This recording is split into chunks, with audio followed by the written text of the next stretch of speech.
میں سارے ڈاکومنٹس، میرا بیگ ہے ساتھ میں، آپ دیکھ لیں، سارا آئی کارڈ سے لے کر کے سارے پروف. لیکن اگر میں پکڑا گیا، یہ بھی میں کہہ رہا ہوں، اگر میں پکڑا جاؤں تو دنیا کی کوئی طاقت کم از کم 6 مہینے تو ثابت ہی نہیں کر سکتی کہ میں گنہگار ہوں کہ نہیں ہوں. آپ بھی شک کرنے لگیں گے، ارے ہو سکتا ہے کہ وہ جو لڑکا آیا تھا وہ بہت بول رہا تھا، ہو سکتا ہے کہیں سے کنیکشن رہا ہو. شک کرنے لگیں گے آپ مجھ پہ شک کرنے لگیں گے. تو اگر یہ خوف مجھ جیسے جو آپ لوگوں کے بیچ میں رہتا ہے، جو حکومت کے ساتھ، پی ایم کے ساتھ اور سی ایم کے ساتھ اور سب کے ساتھ گھوم رہا ہے، جب وہ اتنا خوف محسوس کر رہا ہے، تو آپ بتائیں کہ جو عام آدمی ہے، جو مدرسے کا ہے، جو صرف ایجوکیشن حاصل کر رہا ہے، کمپٹیشن کی تیاری کر رہا ہے، اس کی کیا حالت ہوگی؟ وہ کیا سوچ رہا ہوگا؟ اس پر غور کرنے کی ضرورت ہے. جب تک یہ خوف نہیں نکلے گا، آپ بتائیے، وہ آئی ایس کی تیاری کر رہا ہے، اب اس کے دماغ میں آیا، یا انجینئرنگ کی تیاری کر رہا ہے، اس کے دماغ میں آیا کہ 4 انجینئر تو آلریڈی بند ہیں، وہ زیادہ ٹاپر تھے. آپ دیکھیے جہاں جہاں پہ، حیدرآباد، ہم لوگوں کو بڑا اطمینان تھا کہ حیدرآباد بہت محفوظ جگہ ہے اور یہاں کے نوجوان جو ہے بہت اچھا کر رہے ہیں، بہت انجینئر، ڈاکٹرز، یہ وہ ایک مثال ہم لوگوں کے لیے. لیکن یہاں کیا ہو گیا؟ یہاں بھی وہی بلاسٹ، یہاں بھی وہی گرفتاریاں، اور کون لوگ؟ آپ سب بہتر جانتے ہیں. اب تو یہاں سے زیادہ وہاں کے لوگ خوف زدہ ہوئے کہ یہ کیا ہو گیا. تو جب یہ خوف پیدا ہو جائے گا تو آدمی کیا کرے گا؟ اچھا، اس کا نقصان اور دیکھیے کیا ہوا. آپ سرکاری نوکری کی بات کر رہے ہیں، انجینئر بن رہے ہیں، ان کو معلوم ہو گیا کہ یہ تو مسلم جو نوجوان ہے، یہ تو انجینئر بن کے اگر گورنمنٹ جاب نہیں مل رہی اس کو، تو چونکہ کمپٹیشن کا دور ہے تو یہ پرائیویٹ میں جا رہا ہے، پرائیویٹ سیکٹر میں.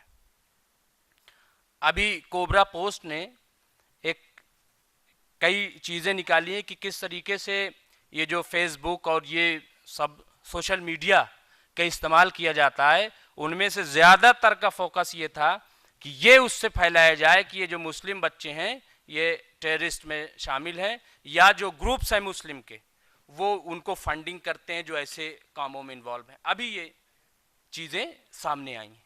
تو یعنی ٹارگٹ کہاں تک ہے جو آپ کا کام ہے؟ یعنی ایک طرف تو یہ کہ جو مسلم کی فیکٹریز ہیں، ان کے جو کارخانے ہیں، ان کو بلاک کیا جائے کہ یہ فنڈنگ کر رہے ہیں. مدھیہ پردیش میں ایک خاتون کو صرف اس لیے گرفتار کر لیا گیا کہ ایک سلپ ان میں نکلی کہ آپ نے سیمی کو، اور اس وقت کہ جب وہ بین نہیں تھی، آپ نے چندہ دیا تھا. اور چندہ کتنا دیا تھا؟ 500 روپے. آپ دیکھیں یہ کیا ہے، کون سا قانون ہے؟ تو پرائیویٹ سیکٹر میں چونکہ ہم لوگ جا رہے تھے کہ اگر گورنمنٹ جاب نہیں مل رہی تو ہم اپنے ٹیلنٹ سے ہم پرائیویٹ سیکٹر میں جائیں گے. لیکن وہاں کیا ہوا؟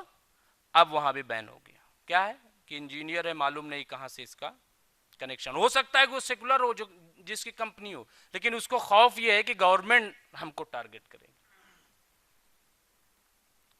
اب کہاں جائے نوجوان؟ کیا کرے انجینئر بن کے؟ کیا کرے ڈاکٹر بن کے؟ اس کی پریکٹس نہیں چلنے دی جا رہی. ڈاکٹر عرفان نینی جیل میں بند ہے، اس کے لیٹرز آئے، اس کے لیٹرز ہم نے پڑھے بھی ہیں اور چھاپے بھی ہیں 3-4 دن کنٹینیو. محمد عامر 14 سال بعد جب رہا ہوا تو میں خود گیا، کوئی جانے والا نہیں تھا وہاں. 6 دن انقلاب میں نے خبریں چھاپی، کوئی گھر جانے والا نہیں تھا، اس کے رشتہ دار بھی. لیکن جب 6 دن اس کی خبر ہم نے چھاپی تو کچھ میڈیا وہاں پہنچا، اور پھر اس کے بعد کوئی رشتہ دار ملنے نہیں جا رہا، جبکہ وہ بے گناہ ثابت ہوا اور چھوٹ گیا تھا. یہ حالات بنے. محمد ادیب صاحب یہاں پہ موجود ہیں، انہوں نے ایک پورا پروگرام تیار کیا کہ اس کے خلاف لڑائی لڑی جائے گی. بنارس، لکھنؤ، قنوج اور جہاں جہاں بھی ان کی کانفرنس ہوئی، میں نے کہا کہ ادیب بھائی میں بھی آپ کے ساتھ چلوں گا، اور میں چاہتا ہوں کہ اس کی خبریں تمام جائیں. پریشر بنے حکومت پر، اور پریشر بنے نہ بنے، کم از کم یہ تو اعتماد نوجوانوں میں پیدا ہو کہ ہمارے لیے کوئی بولنے والا ہے، اور بنا الحمدللہ، ایسا نہیں ہے. کم از کم یہ خوف نوجوانوں سے نکلا کہ اگر میرے ساتھ کچھ ہوگا تو کچھ لوگ اب ایسے ہیں جو بولیں گے کہ بھئی یہ غلط ہو رہا ہے. تو سیکیورٹی آپ دیکھیں، اب یو اے پی اے جس کی مخالفت ادیب بھائی نے کی اور کافی اراکین پارلیمنٹ نے کی، ان لافل ایکٹیویٹیز پروٹیکشن ایکٹ یہ جو بنایا گیا، اس کے بارے میں بار بار یہ بات کہی گئی کہ یہ تو ٹاٹا سے بھی زیادہ خطرناک ہے اور اس کا استعمال غلط ہوگا. اس میں یہاں تک کہا گیا ہے، پہلے یہ ہوتا تھا کہ وہاں پکڑے گئے، وہ آرمز پکڑے گئے اور وہ کیا نکلا، ایکسپلوزیو نکلا، اور یہ تمام چیزیں دکھا دی جاتی تھیں. اس میں کیا ہے، اور یہ میرا نہیں، یہ ادیب بھائی کا جملہ ہے، کہ اگر ایک نقلی نوٹ 500 کا نکل آئے گا تب بھی 2 سال کی جیل ہوگی. 5 سال کی ایک نقلی نوٹ. آپ بتائیے کہ کتنا وقت لگے گا ایک نقلی نوٹ کسی کے پاس رکھنے میں؟ آپ زندگی بھر ثابت کرتے رہیے کہ نقلی نوٹ میرا نہیں، کیا ہوگا؟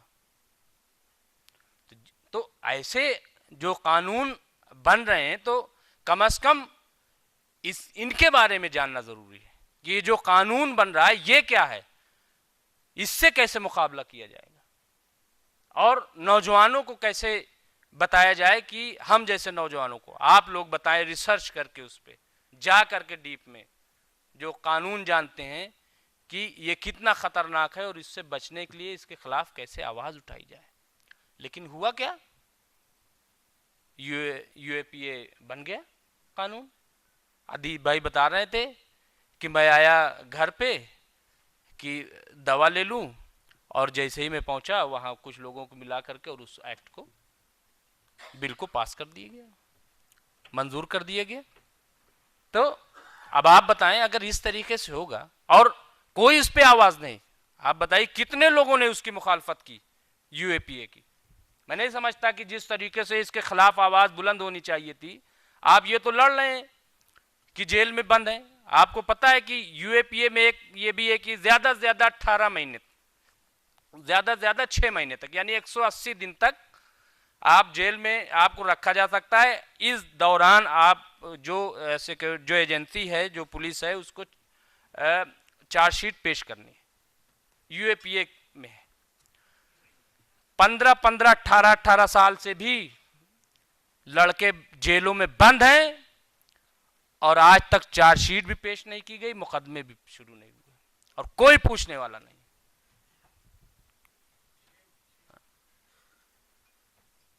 اگر اس میں دہشت گردی اور تمام معاملات میں اگر 16,000 کے قریب لوگ بند ہیں، جن میں سے 14,500 جو ہے وہ مسلم ہیں.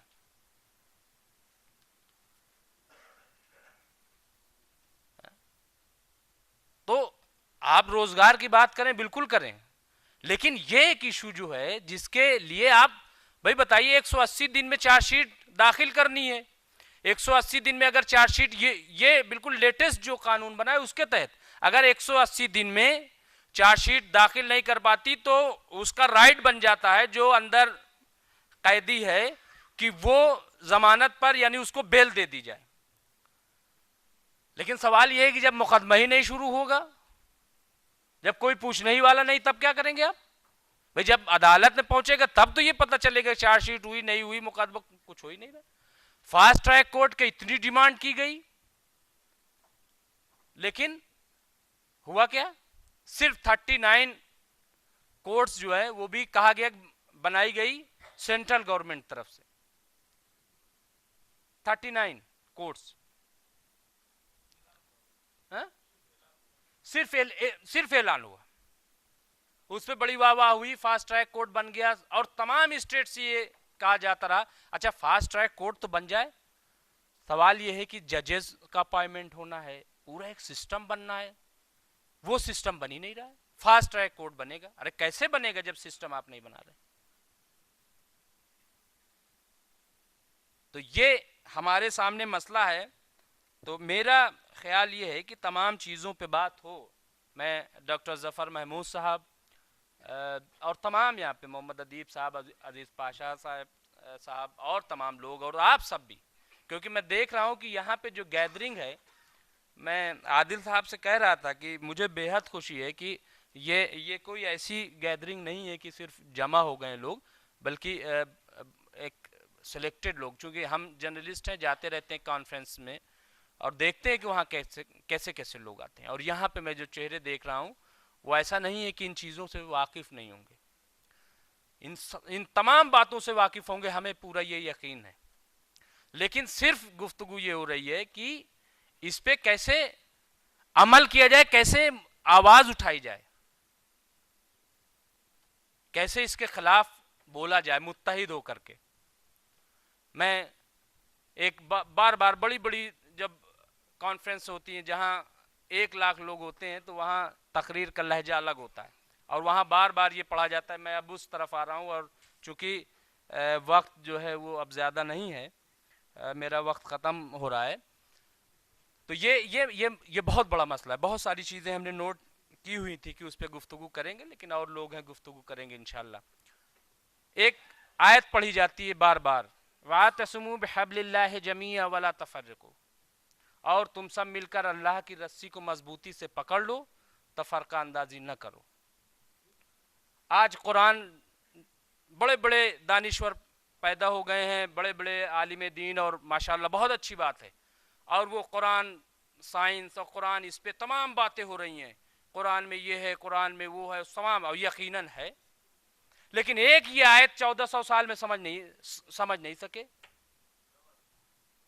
بھئی آپ سائنس کی بات کریں، چاند کی بات کریں، چاند پہ لوگ چلے گئے، آپ بھی کہہ رہے ہیں قرآن میں ذکر ہے، زمین کے اندر لوگ چلے گئے، آپ کہہ رہے ہیں قرآن میں ذکر ہے، یہ سب بات ہے۔ وَاعْتَصِمُوا بِحَبْلِ اللَّهِ جَمِيعًا وَلَا تَفَرَّقُوا، اور تم سب اللہ کی رسی کو مضبوطی سے پکڑ لو، تفرقہ اندازی نہ کرو۔ رسی نہیں سمجھ سکے کیا ہے؟ بھئی کیوں نہیں سمجھ سکے؟ کیوں اتحاد نہیں قائم ہوا؟ پوری دنیا میں پیٹ رہے ہو، دہشت گردی کے نام پہ مارے جا رہے ہو، بدنام کیے جا رہے ہو، آپ کی تصویر بگاڑی جا رہی، لیکن آپ اس آیت پہ گفتگو نہیں کر رہے۔ تو سوال یہ ہے کہ یہ کیوں؟ میں تو کیرلا میں ایک ایسا ہوا تو وہاں مجمع تھا کافی، تو میں نے کہا، اور یہاں بھی میں دہرانا چاہتا ہوں کہ ایسا لگتا ہے کہ ہم نے اللہ کی رسی نہیں بلکہ سانپ کو پکڑ رکھا ہے، اور سمجھتے یہ ہیں کہ اللہ کی رسی۔ تو اللہ کی رسی کو سمجھیں، اور میرا اپنا کہنا یہ ہے کہ اطاعت، علم اور عمل، یہ ہے اللہ کی رسی، اور اس کو ہمیں پکڑنا چاہیے، اور اس کے پس منظر بہت ساری گفتگو ہو سکتی ہیں، وہ کردار بھی تلاش کیے جا سکتے ہیں، اور وہ عبادت گزار بھی تلاش کیے جا سکتے ہیں، اور جو عمل والے لوگ ہیں ان کی بھی تلاش ہو سکتی ہے۔ تو اور دوسری آیت، یا ایھا الذین آمنوا اتقوا اللہ وکونوا مع الصادقین، اے ایمان والو اللہ سے ڈرو اور سچوں کے ساتھ ہو جاؤ۔ بتائیے، یہ دوسری آیت، یا ایھا الذین آمنوا اتقوا اللہ وکونوا مع الصادقین، اے ایمان والو اللہ سے ڈرو اور سچوں کے ساتھ ہو جاؤ۔ اب بتائیے یہاں ہم لوگ کیا کر رہے ہیں؟ کتنے لوگ ہیں جو ایسا سوچتے ہیں کہ اللہ کا خوف بھی ہو اور وہ سچوں کے ساتھ رہیں؟ کون لوگ سچوں کے ساتھ جاتے ہیں؟ جیسے ہی کوئی کچھ کرنا چاہتا ہے وہ شک کرنے لگتے ہیں، اور شک کرنا جو ہے وہ سب سے بڑی کمزوری۔ لیکن ہم کسی پہ اعتماد نہیں کر رہے، ہم کہہ رہے ہیں لیڈرشپ، کوئی لیڈر بڑا پیدا نہیں ہو۔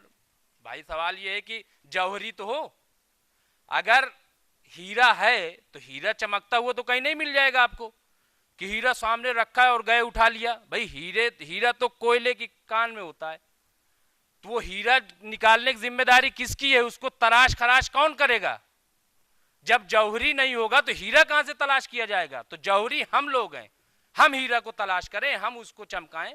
ہم نے یہ کام کیا نہیں کیا؟ کوئی چمکتا ہوا ڈاکٹر ظفر محمود نے کام کیا تو اب شروع ہو گئے لوگ کہ وہ تو صاحب یہ کر رہے ہیں، اور زکوٰۃ میں یہ ہو رہا ہے، اس میں یہ ہو رہا ہے۔ کام کیا ہو رہا ہے اس پہ نظر نہیں ہے، ظفر محمود کا کیا ہو رہا ہے اس پہ سب کی نظر۔ تو کیا ہے؟ اتحاد کی کمی ہے۔ کیا ہے کہ اللہ سے خوف نہیں ہے، اور اللہ کیا کہہ رہا ہے؟ اے ایمان والو۔ تو اگر آپ کے اندر خوف نہیں ہے اور آپ سچوں کے ساتھ نہیں ہیں تو یہ بالکل سمجھ لیجئے کہ اللہ آپ سے مخاطب نہیں ہے، اللہ ایمان والوں سے مخاطب ہے۔ تو اس لیے اگر آپ صاحب ایمان ہیں، اور جو لوگ صاحب ایمان ہیں، وہ اپنے دل میں اللہ کا خوف پیدا کریں، اس کی بزرگی اور برتری پیدا کریں، اور اس کے بعد سچوں کی تلاش کریں. دیکھیے کیسے ہو جاتا ہے. آخری بات بس میں کہوں گا کہ آج پوری دنیا میں دیکھیں کہ اسلام کو اور اس کو مسلمان کو بدنام کیا جا رہا ہے. آخری بات بس، اور بہت بڑی بڑی باتیں ہوئیں. حضرت علی کا ایک قول ہے